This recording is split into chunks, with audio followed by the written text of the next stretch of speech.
please. Thank you so much. Welcome, sir. Swagam hai aapka. Pleasure. Give them a big round of applause, please, everybody. Jara boshe achi tara dariye achi সবাই জোরে হাততালি please. আমাদের সকল স্পিকারদের জন্য। Thank you. Good evening, ladies and gentlemen. Thank you, Adgully, for giving us this opportunity, very big opportunity, and thank you, Vijaya. Absolutely wonderful event so far. Good evening, guys. I am Ramasish. I am co-founder of Adbuffs, India's one of the leading performance marketing agencies. And today with me we have two stalwarts, industry stalwarts, Mr. Anirban Chowdhury from Skipper Pipes. He is the national marketing head, and Mr. Chaitanya Warang. He is the CMO of .ND. We all know about this brand. Skipper Pipes is a giant. .ND is a very, very fast-growing BPC category B2C brand. Right. So what we have seen in the past 1 decade is that marketing has evolved a lot from traditional to digital. We always talk about how the shift has begun and how the shift is right now ongoing. But the time has come that we understand is that it's not about the shift, it's about how we collaborate both traditional ways and digital ways, and we understand which one is giving us the highest ROI, right? And we go on accordingly. So my topic about today will be about omnichannel revolution, how we mix and match all of the kinds of marketing channels that we have, and how brands like these .ND and Skipper Pipes, the eminent brands, are reimagining marketing and measurement. So my first question to my eminent panel will be, in the last 2 to 3 years, what has one major shift that you have seen in brands' marketing approach? I would ask Mr. Chaitanya to answer it first. So, largely, 2-3 things you're asking me. One, I think it will be how we figure out the media strategy. The media pattern has now evolved from just focusing on ROI-driven campaigns, where we typically invest a lot on digital ads, which will lead to conversions. It has now evolved to a full-fledged funnel ecosystem which is built for the brand, where you mirror the consumer journey end to end. What we realized is that you can't rely on just ROAS. You need to build good brand recall, and brands which last for generations are built on utilizing the full mix, including the positioning and the personality of the brand, which is why investing in top of the funnel, trying to build rich storytelling, trying to get your community building going is crucial. So that's what we've done at Bhowmik, where we've tried to mirror the consumer journey end to end, right from awareness to the end of the funnel, and that's been the major shift. We've gone through different channel strategies also, given we also operate on marketplaces, e-commerce, etc. Customized mix of those. What we've not changed is what paid reach. Sometimes consistency is more critical. So our modes of high-performing products and Instagrammable packaging is what we're reading and in fact doubling down. Mr. Anirban, if you could throw some light on the question. Okay, thanks. In a category like us, in home solutions and pipes category, which I just customer facing, the other parts of the company are mostly B2C, so we don't advertise much. We need B2C segment as a pipe segment. The buying decision is always with the influencers. The influencers means the plumbers or the contractors, dealers, lastly the consumers, the end consumers. They are not interested. Okay, so how do you address this? So it's connecting the physical boundaries of a dealer with the digital uptake with the consumer, and nowadays we are also getting things from contractors, plumbers, and the other part of the distributor dealer network into the digital ecosystem by running our entire loyalty programs, schemes, everything is on digital. There's no people that work, right? So when you think the plumber is not going to be using tech savvy they are. So that's one big thing that happened last year. We have traversed this physical space into the digital space by getting everybody in the ecosystem to be forward. Great insight. So let's say today, if I'm a skipper pipe or a dot and key, if I'm running both digital and print media or an out-of-home campaign, how do I understand or how do I attribute my sales towards it? Is there any measurement tactics that brand like yours use?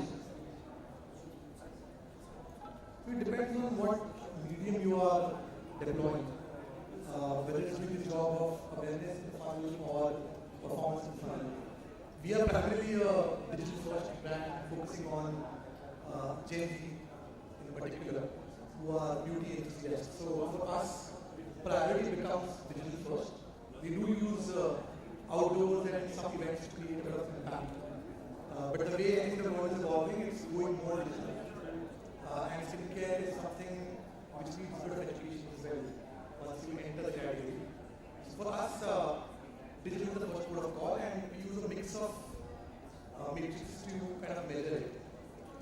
So the typical direct digital metrics are there, of course, which is CTR, conversions, we do all of that. We look at consumer lifetime value as well. But beyond that, there are certain parts of the mix which can't be measured fully, which is how is your brand equity moving. And those are awareness measures. So we do brand uplift studies to understand if our campaigns are creating the kind of pool we want. Is it leaving an impression in the mind of the consumer or not? So recently when we did a campaign around sustainability measured and realized that doing that exercise is very critical to understand how your brand is going for the long term. The results were engaging for about 3% uplift in awareness, about 4.2% in consideration, about 65% better recall of dot and care brand itself. So we use a mix of performance and awareness metrics to finally track how the brand is moving from a short-term growth and a long-term brand building perspective. Mr. Anirban, I'm a little curious because for a brand like Dot & Key, you have matrices like CTRs and ROAS, but I believe it's not the case for skipper pipes. How do you measure your digital tractions and your offline activations? So it was digital. You'll be surprised to know mostly all the parameters mentioned. Something that we are okay, but at the same time, I look at engagement also. So it's not about just CPRs, likes, followers, etc. So when I say engagement is real and not paid. In our kind of industry, like for example, I want to run an ad where I want distributors to come on board in a new geography. So we look at people who are interested, and then we got a huge amount of people who come and ask for distribution because they feel it's a lucrative business to be in. So yes, apart from that, what is told in terms of measuring impact digital, we do all that. Surprisingly. Also, in terms of measuring my top line, we do a lot of television advertising in the news section and a lot of outdoor advertising. So outdoor is a space where a lot of home builders you see people advertising. Apart from outdoors, print, television, everything has a measurement index. You can measure, in terms of reach, in terms of GRPs that you are gaining, right? But outdoor as a medium strategy, and I spoke about this in 2 or 4 months. There's no metric to measure. You can only ask about it, right? There's no metric as such. Although you say someone gives us all solutions, so many traffic, etc., email traffic, morning traffic, there's many flows, many eyeballs, divided by 4. But there's no actual measurement metric that is involved. So we suspect on the numbers that outdoor throws at us. Otherwise, every other thing that we do is measurable. And we get maybe not 100%, but almost 80% value. So, do you mean to say that if, let's say, today skipper pipe sales, annual sales are ₹100, tomorrow I do an activation, my sales go up by, let's say, ₹20 more, So that counts as a incremental revenue that I can attribute to my activation. Absolutely, and it has been proven in many markets. So there are geographies where we're expanding in the last 1 year. We were only a 7-state player in 2023. Right now we are in 22 states. This year the target is to reach out 25 states.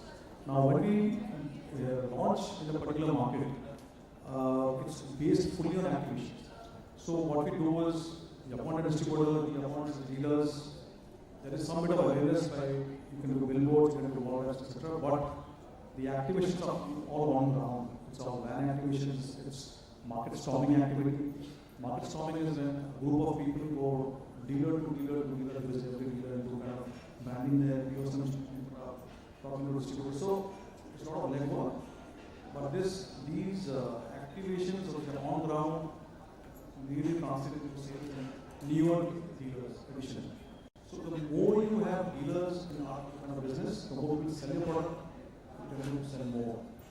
So it's for you to go and find out the distributors and dealers. Understood. So my next question would be, let's say you as a brand, both of you, I am sure the answer will be very different, but you have 100 rupees to spend on marketing. How would you split your marketing based on platforms like Meta, Google, YouTube, and outdoors like print, TV, or OOH? So how do you split that, and why do you do that? So everything we do is tagged to where the consumer is and how is the consumer journey happening. Each platform plays a pivotal role, and you use it for a particular purpose. Think about it like casting in a blockbuster, you would not kind of cast an action hero in a rom-com. Meta is our go-to tool right now. So it is a typical lever where Instagram part of it helps us land the visual nuance of the brand really well. So that's where the lifestyle content, the influencer collabs, or the music content rests. Given how the brand mix is also developed, it has unique packaging, the pastel colors, it's all intentional how the packaging is designed. It's cute, it's lively, people want to buy it, even the product it delivers. So Meta lets you bring that alive because more feeds organically. You also drive aspiration and social proof there because there's an influencer talking to you about how it worked for her or him. And that's why there's a bit of social proof happening as well. So Meta does a lot of that for us. Facebook helps in targeting and scale it up. So both of them together help build sustained buzz on the brand. Google is also a very critical tool. So when I spoke of awareness campaigns which help you drive long-term equity, YouTube is a format which supports long films. And that's where you are storytelling, where you want to build an emotional connect with your audience, specifically Gen Z, and Gen Z nowadays are podcasters. They don't watch TV, so you have to now curate content for them, or be on platforms where content is curated. So YouTube helps in that sense. YouTube also is a classroom for us. So it does a lot of education-led, middle of funnel storytelling for us. Be DIY, videos, tutorials, how I do this, etc. is well consumed on YouTube. And there are different creators who do that. So the one who resonates the most is the one you follow. And that tends to make that whole process very authentic. It's not some ad or some celebrity that you know, maybe she or he thought you were using it. From micro to macro, you follow what you want. And then you kind of educate consumers through that route. Google search is a very high intent platform. So people are more or less they've heard something, seen somewhere, and they're now searching for exactly what they want. So searches have evolved in India from just searching sunscreen to sunscreen to ingredient searches as well. So that leads to a lot of bottom of funnel traffic coming in, which we drive to our D2C or our channel partners in Hyperlocal and so that helps a lot. So Google is a pivotal role there as well. Beyond that, we have retail investment going in. So beauty is a category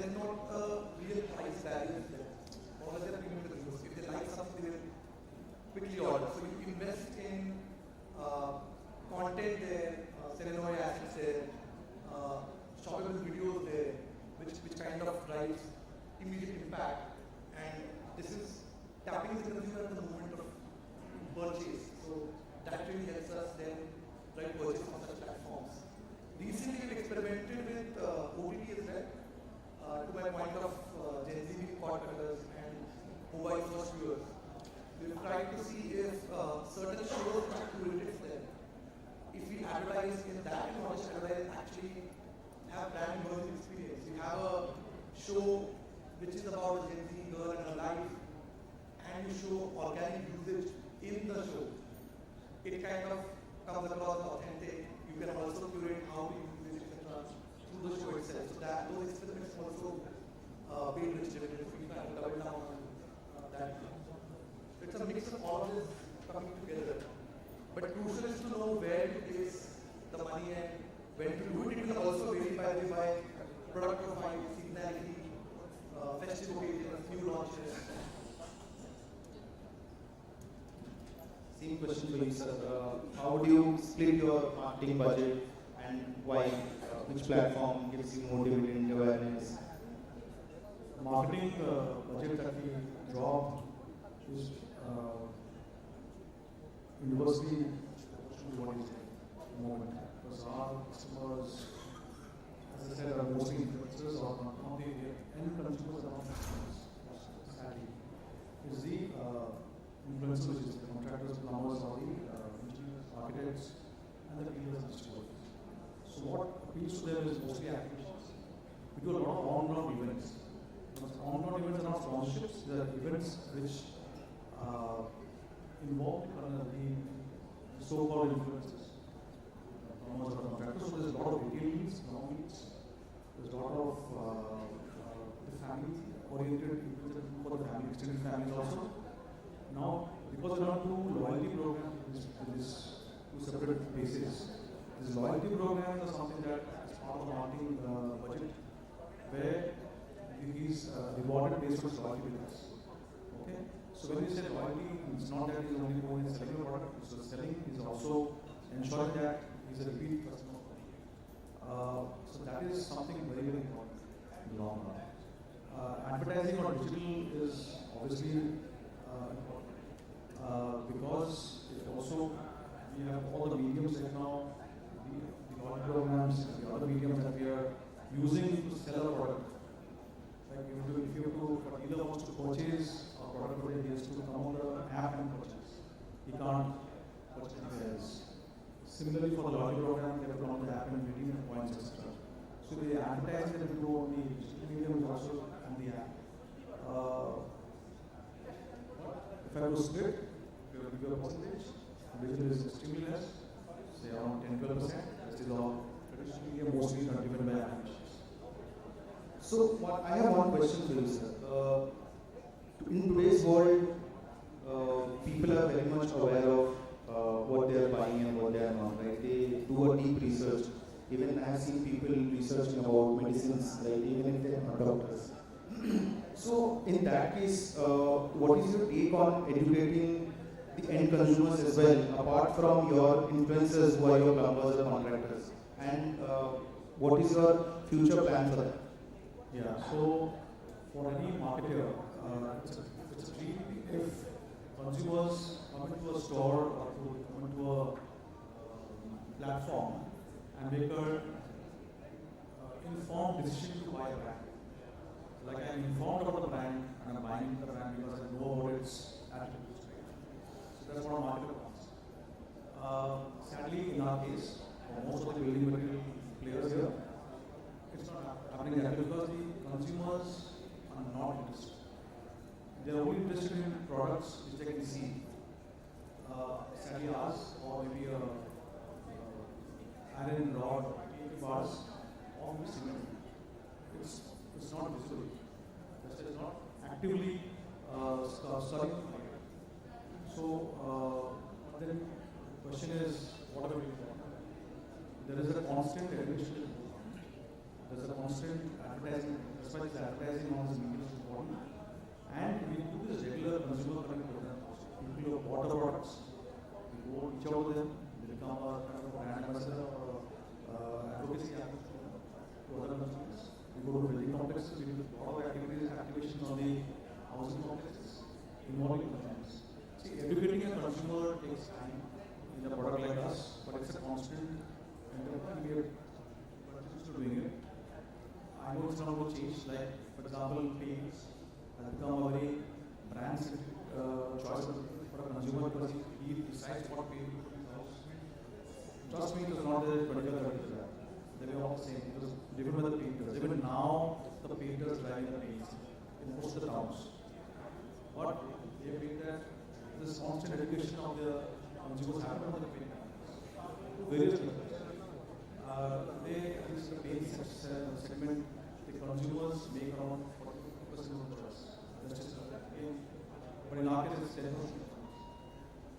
Like you said, we are on the track to educate them. It's a slow process, but Definitely. Thank you so much. So, one interesting question that I have noted down is that if today, given the current scenario of the market, given the current scenario of the brand stature that you guys have, if you had to double your marketing budget, how do you double it instantly and where will you put it? Will it be marketing only? Will it be measurement or what else? the marketing budget for most companies and most brands is a reflection of the revenue that you're earning. It's a percentage of the revenue, right? That's what I know. I've worked across various categories. Every category has a similar kind of approach where this is a revenue. X amount is kept for marketing. Yes. And that excess can always go with the sales doubling of the marketing budgets happen when you're launching new markets. If you're launching a product category, not doubling, but obviously there's a but it's all science. It's not that I wish to spend more money. It's not that. Why you want to spend the money? If it's giving and you're sure about the incremental level on the geography or on the product category. So I have product managers in my team who look at product profitability SKU-wise. So I have a vision for the next 3 months, 6 months. What is this product that's going to perform this product? X is the target that I have because give me X plus 10. This is vision. I might as well spend my marketing budget a little more because it is giving me profits on that particular product segment. So it's measurable. In terms of marketing expense, it doesn't go up overnight, it's based on sales. Chaitanya? I think, like you said, marketing spend is always linked to your revenue. You wouldn't unnecessarily spend unless there are good returns. Other than commensurate with either your revenue going up or your equity going up in the long term. But yeah, hypothetically, if it doubles down and how we've been going actually, it will double down probably. We've been going at 8x in the last 3-4 years. I don't think the strategy will change. Skincare and beauty is at a very basic stage in India. It's only the premium top 1%, 2% in metros who are kind of going for a full regime and kind of increasing their per capita consumption of beauty itself. So there's a huge headroom to go. So there's still a large section which we can still tap with our current strategy. So doubling down will still be kind of owning the digital landscape fully, where the RCDC brand and also advertising heavy will continue to strengthen the funnel that we've built and sort of extrapolate that.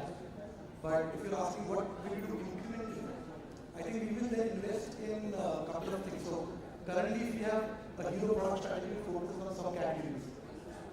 We will add more hero products because as the regime goes up and people add more products to the repertoire, it will take investment from brand side to build that full scale. So you will have to invest in educating on a new platform itself or a product itself. Say, make it older. Half of the people would not know what it is, but once it starts coming in, you should lead that conversation and educate into it. So you're making that product also hero for the consumer. And hero products will take a lot of investments. That will be one big chunk over and above what we are doing. Measurement, yes, I think investing in something like ML modeling makes a lot of sense.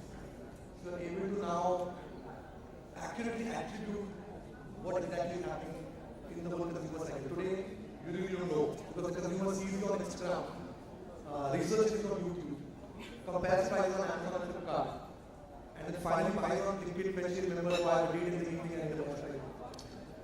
So the journey is untraceable in some sense, there's a lot of ambiguity. So measurement matrix like these would help, MMM, AI modeling, what really helps. We are also actually looking at those. Beyond that, the brand is also now scaling into different channels. So we have a strong presence in East now, and we go pan-India with MyCar. So how do we complement that upsurge of distribution with traditional media like TV or print, but do that strategically is sort of something that we do. Very, very insightful and very helpful for any brands out there. I will not take much of your time. One last question I have for you folks is that from an omnichannel perspective, wherein traditional and digital comes in hand, what is one underrated insight that you have found from your data and you would like to share with the audience here? Insight from our omnichannel that interesting question. So, the common thread that you realize whether you are using any kind of a medium and designing for any kind of audience itself, is actually the fundamentals would not change. So if you are able to relay back what your brand stands for, whether it's traditional media or it's digital media, or within digital media it's any part of the funnel, or it's a retail touch point, or it's a platform. If you're able to curate the right message and own that one word the consumer will remember you for, as Jack Trout says, the consumer will associate one brand with another word. That's all it. So when you see Decode, it's 10 minutes. So if you're able to ensure that whatever be the medium or the funnel or the asset or any kind of touch point you create, if you are able to create that one single message through every possible way, whether it's a voice-over television, whether it's the color palette you are using in the creative, whether it's what product you are actually landing and how you are communicating functionality. If that is coming through clearly, each touch point will marry to each other and you will kind of get itched in the consumer's mind for a particular thing. So you realize it doesn't matter, we overcomplicate stuff, the fundamental marketing. Any questions, please? Insight, if I have to add, which is, since we work with all these influencers, we feel these guys are not digitally savvy. They are most of them tier 2, tier 3 villages, but it's a surprising fact that these guys are extremely savvy digitally. Essentially, it's extremely savvy and they watch YouTube and Facebook daily. That is something we found out. So we communication that is sent out to them in this medium is highly consumed. If it's the right communication reach to them, it's consumed well. That's number one.